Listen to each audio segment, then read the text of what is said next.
The mansion stood in eerie silence, its golden chandeliers flickering under the weight of the night. A shot split the stillness, echoing through marble halls. A body collapsed, crimson spreading across the polished floor. The Kingpin gasped, clutching his chest, as his breath rattled away. A trembling hand reached for the phone, fingers brushing its edge with fading strength. He muttered, "It's done. The king is dead." His words slipped into the void as the message was sent. The room seemed to shrink around him, shadows twisting against ornate walls. Outside, the storm howled, rain battering glass windows like furious fists. In that chilling moment, the underworld shifted. Rivals would sense weakness, predators would circle, and loyalty would fracture. 1,000 silent battles had begun with a single squeeze of a trigger. The assassin lingered in darkness, unseen yet omnipresent, heart steady, resolve unbroken. For them, this was not victory, but survival. For the world, it was the dawn of a merciless storm. The rain continued to fall, washing over the streets that wrapped around the mansion. The assassin moved swiftly through the night, his coat clinging to him like armor. He felt no triumph, only the weight of inevitability. In his ear, a voice whispered from the calm, "Confirmed target neutralized." He muttered, "The king is dead." The words carried no pride, only emptiness. The city loomed ahead, its skyline jagged against the storm. Neon lights flickered across rain-soaked alleys, casting distorted reflections on the ground. Every step he took echoed with the ghosts of lives taken. A figure emerged from the shadows of the city, an ally or a rival, it was hard to know. The assassin's hand tightened on his pistol as trust was a currency he had long stopped spending. The world was changing around him, but inside he remained the same, cold, steady, and empty. The assassin slipped into a dim safe house, the air thick with dust and silence. A table stood cluttered with weapons, maps, and dossiers marked in red ink. He poured himself a drink, whiskey burning down his throat. Memories crashed through his mind, screams, faces, blood, loyalty broken. He whispered, "Family means nothing anymore." The room felt like a tomb, holding not hope but reminders of what he had lost. A photograph lay torn on the desk, a reminder of those he once trusted. His hand trembled as he shoved it aside. The voice on the comm returned, sharp and commanding, "You've set things in motion.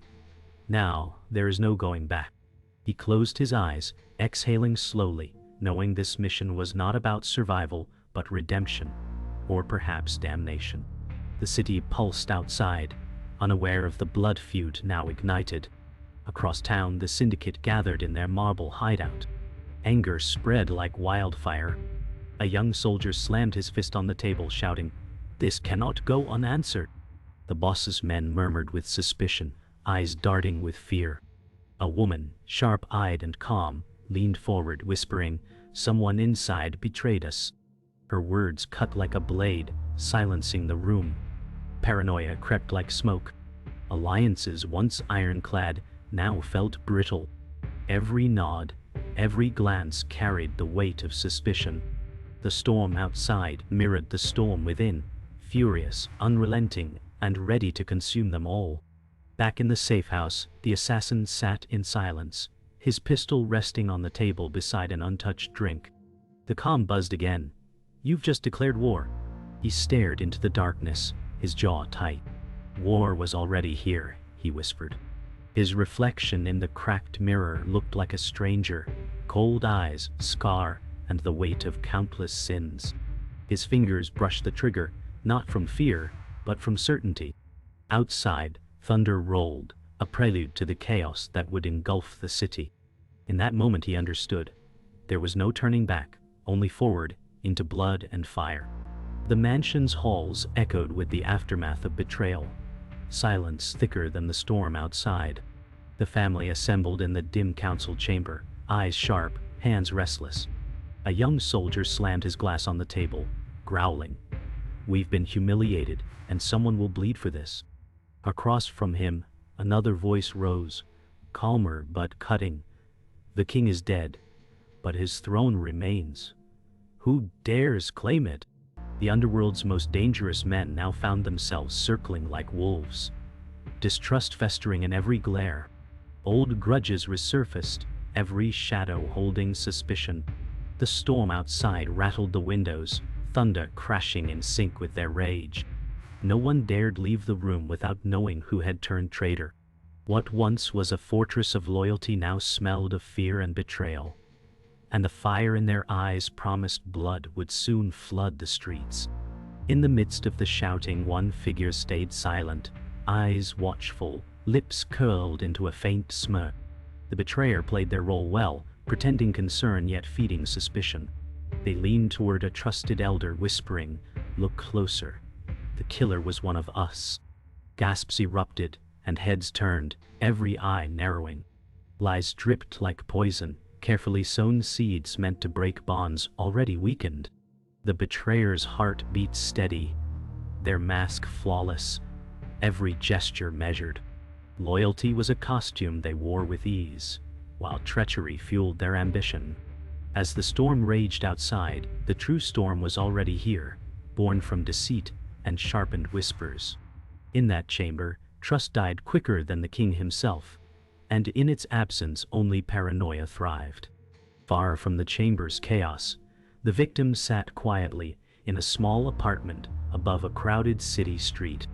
They were untouched by blood and business, but caught in its grip nonetheless. A photograph of the family lay framed on the desk beside them. Their eyes lingered on it, unaware how much danger closed in. Outside, sirens wailed, and the neon light painted their reflection across the glass window. A knock rattled the door, soft but urgent. Fear spread across their face as they whispered, "Who's there?" Silence followed, then footsteps fading into the hallway. The storm outside mirrored the tension within, every drop of rain echoing like a warning. Innocence rarely survived in the underworld, and tonight the victim had already been chosen. The assassin walked into the old warehouse on the city's edge, its steel beams creaking in the storm. Waiting inside was a rival, an ally in name only. The man's voice carried a sharp edge. "You shouldn't be here." The assassin answered calmly, "Neither should you, but here we are." Tension lingered between them like a blade unsheathed. Years of conflict had built a wall between them, yet necessity forced cracks into it. Both men knew survival depended on more than trust. It required temporary unity. Outside, rain poured through broken panels in the roof, dripping into the silence like a clock counting down. Their uneasy alliance began here, forged not by loyalty, but by the fire of necessity, knowing betrayal could strike at any moment. The enforcer moved silently through the mansion's lower halls, boots echoing against stone floors. His presence alone carried weight. Fear clung to those who crossed his path. He was a shadow given flesh, the embodiment of punishment. A guard approached nervously, offering news. The enforcer stopped, towering over him, and in a voice like cold steel, muttered, "Loyalty is not optional." The guard trembled, nodding, words trapped in his throat. Without another sound, the enforcer walked on, his coat swaying like a predator's tail. In his world, mercy was weakness, and weakness was death. For the family, he was their weapon, their executioner, and their reminder that loyalty was always enforced at the end of a barrel. The assassin moved carefully through the smoke-filled warehouse where cartel members gathered. Every step was silent, every breath measured. He blended into the shadows, listening as crates of weapons and drugs were counted. The leader barked orders, demanding precision. The assassin marked every voice, every face, every weakness. His hand brushed against the grip of his pistol, but he knew this wasn't the moment. The mission demanded patience, not chaos. From the rafters above, he watched deals being struck, handshakes laced with blood. He whispered to himself, "Trust binds them, fear keeps them." The thought was both warning and revelation. The night was not his to end yet, but his presence meant it was already shifting.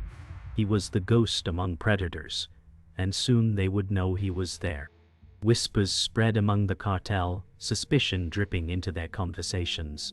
One soldier leaned toward another, muttering, "Someone's here, I can feel it." Paranoia was contagious, traveling faster than bullets. The leader slammed a crate shut and growled, "Eyes open, we've got rats." Guns were drawn, barrels sweeping across the shadows. The assassin froze, steadying his breath. His heart did not race, but his mind sharpened. He knew the power of silence was stronger than steel. One mistake and blood would paint the floor. Above them, the storm outside cracked thunder across the city, masking the sound of shifting footsteps. Suspicion had become a living thing, and it was hunting just as much as it was being hunted.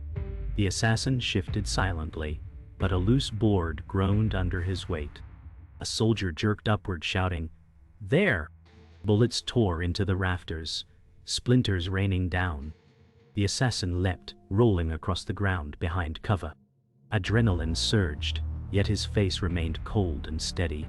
He fired 2 shots, clean and precise, dropping guards with surgical accuracy. Chaos erupted, men shouting in rage, gunfire echoing like thunder inside steel walls. The warehouse transformed into a battleground, smoke curling around flashes of light. The assassin whispered to himself, "No witnesses," before moving with lethal grace. Every step was calculation, every trigger pull an execution. Death followed him like a shadow, inevitable and unrelenting. When the smoke cleared, the assassin found himself face to face with the ally. The rival turned informant stepped from the shadows, weapon raised but not aimed. "You move fast," the ally said dryly, his voice carrying a trace of grudging respect. The assassin responded, "And you're late." Silence lingered as both weighed the fragile bond necessity demanded. Old scars between them had not healed, but survival forced a truce. The ally smirked, lowering his gun slightly. "I'm not here to save you. I'm here because I hate them more." Trust was not built in words, but in shared enemies. Together, they scanned the warehouse floor littered with bodies, the storm outside howling as though it too demanded blood. 2 predators, neither friend nor foe, stood side by side. While the uneasy pair stood in silence, the distant roar of engines grew louder. The warehouse doors rattled as black cars pulled up outside. The cartel leader had called reinforcements, and death was seconds away. The assassin's jaw tightened, his hand reloading with steady precision. The ally smirked, muttering, "Well, looks like we're partners after all." Headlights cut through the rain as the doors burst open, fresh soldiers storming in. The assassin whispered, "We hold until we can." The air thickened with the certainty of blood. The world outside might not notice, but inside those steel walls a war had already begun. This night was not the end. Only the beginning of chaos that would burn the city alive. The city bled under flashing sirens and roaring gunfire as rival families clashed across dim alleys and glittering boulevards. Cars burned, windows shattered, and the Mafia war spilled into every corner. The assassin stood on a rooftop, watching flames consume what once was order. He whispered, "This is only the beginning." Across the street, soldiers loyal to the fallen king moved like wolves, guns raised, shooting at silhouettes hidden in the chaos. Every shot carried vengeance, every scream marked loyalty lost. The assassin saw the empire unravel, each rival clawing for dominance. Smoke rose in pillars across the skyline, lit by the storm's fury. The underworld's balance was broken, and he knew the blood would not stop until only one throne remained. The enforcer sat alone in a dim corridor of the mansion, hands stained with blood, eyes reflecting the storm beyond the window. He replayed the night's violence in silence, haunted by faces of men he had broken. Loyalty had defined him, but guilt crept in like poison. His voice, low and hollow, muttered, "How many more must fall?" A guard approached with trembling words, "The families are in revolt." The enforcer rose, towering and cold, but hesitation lingered in his stare. He was the syndicate's fist, yet even steel corrodes under the weight of regret. He clenched his jaw, unsure if his next kill would be for loyalty or redemption. The storm outside cracked lightning as if mocking his silence. In the council chamber, whispers sharpened into accusations. The betrayer leaned forward, lips curling in false sincerity. "There is a traitor among us," he declared, voice slicing through the room. Eyes turned on one another, suspicion spreading like fire. Men shifted in their chairs, hands drifting to weapons. The betrayer thrived in this theater, his mask flawless, feeding chaos while keeping his own secret safe. He smirked inwardly, watching decades of loyalty collapse in minutes. The storm's thunder rattled the chamber as paranoia consumed the syndicate. The betrayer had become the silent executioner of trust, tearing the empire apart with nothing but words and deceit. The assassin crouched in a safe house, studying maps pinned with red threads connecting faces and locations. A new name surfaced, one unknown yet deeply entrenched, a third power pulling strings from the shadows. He whispered, "It's bigger than the families." His ally stepped closer, scanning the notes with narrowed eyes. "You're saying someone else owns the game?" The assassin nodded, jaw tight. The realization cut deeper than any bullet. The war he fought was not against one empire but against an invisible hand controlling them all. Outside, sirens wailed, and the storm's wind howled through broken windows. In that silence the assassin knew he wasn't just a weapon. He was a pawn in a war without borders. Far from the chaos, the victim sat at a cafe window, unaware of the storm closing in. She sipped coffee, trying to cling to fragments of normal life. Yet her eyes betrayed unease, watching shadows linger too long outside. A man in a dark coat walked past the glass, glancing at her with a cold smile. Her heart raced, though she forced calm. "Just nerves," she whispered, though dread coiled tighter. She didn't know her existence had become a weapon in the war, a pawn to break the assassin's resolve. The cafe lights glowed warm, but the world outside promised only blood. Innocence could not survive where betrayal ruled, and tonight innocence had already been marked. The assassin returned to the warehouse, greeted not by allies but by silence heavy with menace. A mission had gone wrong, too many dead, too much evidence lost. His ally glared, anger barely restrained. "You cost us everything tonight," he spat. The assassin replied coldly, "I saved your life."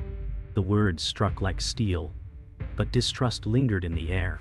Shadows of betrayal crept closer, and what once was fragile unity now cracked under pressure. Both men stood rigid, knowing survival demanded cooperation.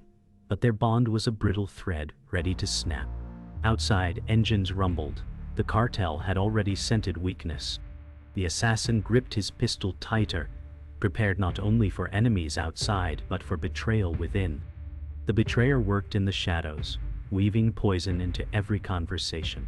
He whispered lies to soldiers, convincing them their brothers had turned. He fed paranoia until trust was nothing but ash. "Loyalty is a weakness," he said softly to one guard, sliding a knife into his palm. Across the mansion, fists slammed tables, voices rose, and weapons were cocked. His deception spread like wildfire, consuming the empire from within. The betrayer thrived in chaos, his smirk unseen in the storm-lit corridors. Every whispered word was another bullet, every lie another corpse waiting to fall. He had not just betrayed them, he was dismantling them with precision. The assassin's world cracked when he found the truth. In a hidden dossier, the betrayer's face stared back at him, his own blood, the sibling he once trusted above all. His chest tightened, rage and disbelief colliding. "No," he whispered, shaking his head. Memories of childhood laughter, shared secrets now poisoned with treachery. His hands trembled, but fury steadied them as he gripped the paper tighter. The betrayal cut deeper than any blade. It tore through the last of his loyalty. In that moment, he understood. This war was not about empires. It was personal. The ghost he hunted was family, and blood had become the deadliest weapon of all. The revelation deepened when the ally slammed his hand on the table. "You don't get it," he hissed. "The families were never in control.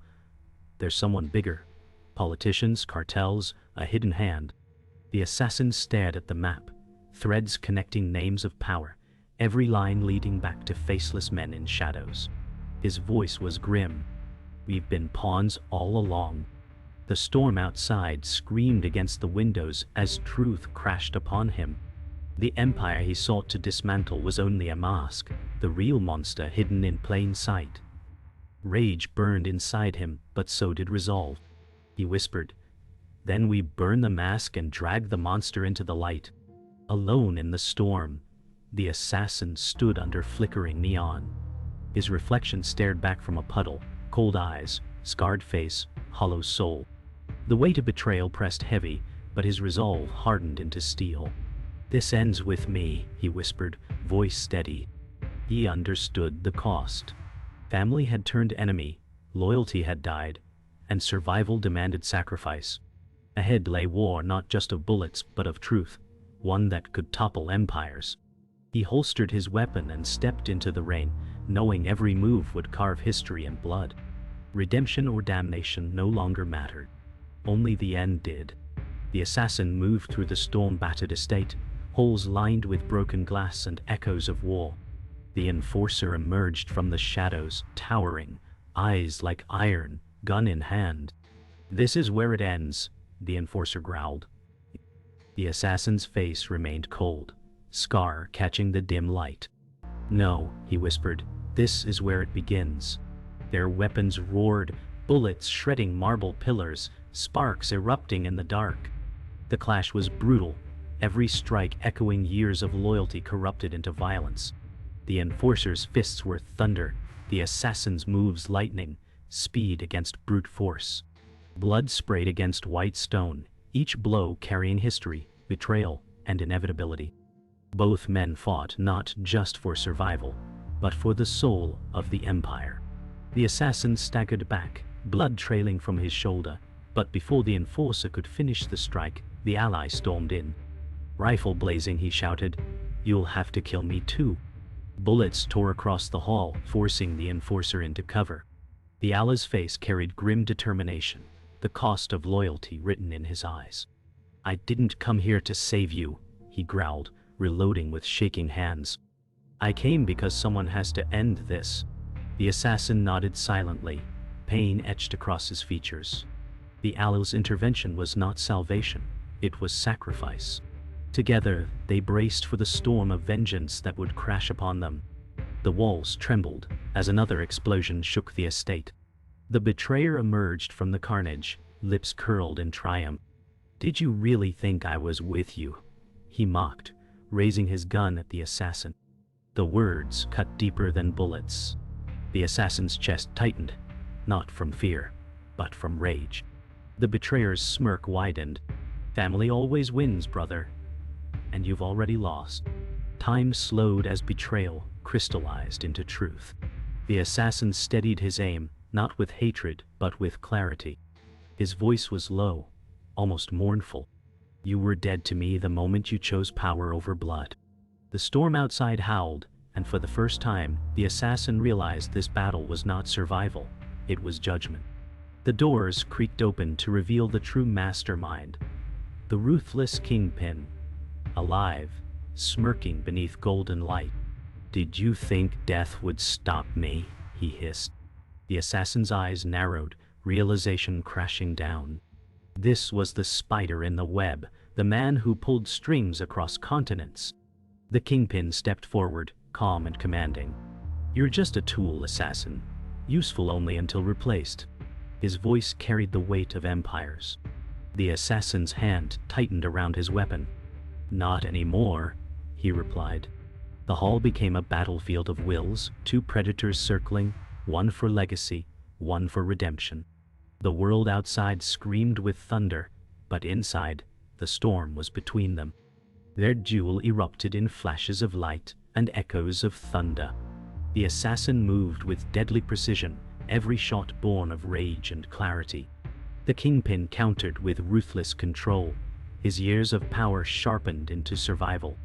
They danced across the broken chamber, predator against predator, every strike echoing the weight of empires. The assassin's voice tore through the chaos. "This ends tonight." Bullets collided with stone, sparks lighting their faces. The final shot rang louder than the storm outside. The Kingpin collapsed, eyes wide in disbelief, the Empire's shadow crumbling with him.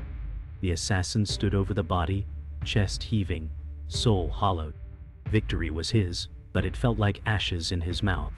The estate smoldered, flames licking shattered walls, as silence settled over the battlefield. The assassin walked slowly through the wreckage, each step echoing the weight of finality. The Empire was dead, dismantled by betrayal, violence, and blood. Yet the cost was carved into his bones. His ally limped beside him, wounded but alive, muttering, "We've ended a war, but started something worse." The assassin did not answer. His silence was heavier than words. The storm cleared, leaving a city bathed in cold dawn light. The underworld had been broken, but its scars would linger. Justice had come, yet redemption remained far beyond reach. The victim stood in the aftermath, her eyes hollow, innocence shattered. She clutched a torn family photo, its edges stained by blood and ash. Her trembling voice whispered, "What's left now?" The assassin watched from a distance, unable to answer, his presence a reminder of destruction. For her, survival was no victory. It was a haunting curse. The cafe warmth she once knew had been replaced by shadows and grief. In her silence, she embodied the price of their war. She had lived, but she had lost more than she could name. Her survival was a wound, not a blessing. The assassin found himself before a shattered mirror, staring into the reflection of a man he no longer recognized. Hollow eyes, scarred skin, and a soul weighed by death stared back at him. His voice cracked. "Who am I now?" The silence offered no answer. He reached for the pistol on the table, fingers brushing it before pulling away. He realized the fight had not been for redemption, but survival. The war was over, but inside him raged a darker battle, the struggle to find meaning in emptiness. The assassin turned away from the mirror, stepping into the cold light of morning, carrying the weight of ghosts who would never leave him. The city stirred awake, unaware of the war that had decided its fate. The assassin stood on a rooftop overlooking the skyline, neon fading against dawn's pale light. His coat whipped in the wind, eyes fixed on the horizon. He had destroyed the Empire, but the cost was unbearable. Every building, every street below whispered of blood and betrayal.